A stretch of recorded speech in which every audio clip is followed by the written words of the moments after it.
Police কর্মকর্তাদের দক্ষতা উন্নয়নের অংশ হিসেবে আজ নাটোর জেলা পুলিশের আয়োজনে এএসআই পদমর্যাদার কর্মকর্তাদের অংশগ্রহণে কর্মশালা অনুষ্ঠিত হয়েছে।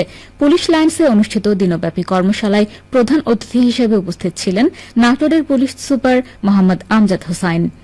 কর্মশালার উদ্বোধনী অনুষ্ঠানে পুলিশ সুপার বলেন, সহকারী সাব ইন্সপেক্টর পদমর্যাদার কর্মকর্তাগণকে থানায় আগত সেবা প্রত্যাশীদের সাথে সম্পৃক্ত হিসেবে সেবা প্রদানে নিয়োজিত থাকতে হয়।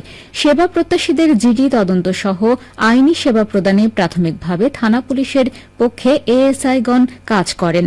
পুলিশি সেবা প্রদানে এ ধরনের সম্পৃক্ততা যেন জনগণের আস্থা অর্জনের জন্য হয়।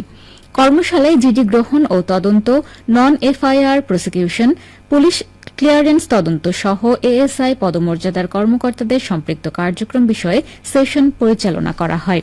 এ সময় নাটোর জেলা পুলিশের অন্যান্য কর্মকর্তারা উপস্থিত ছিলেন।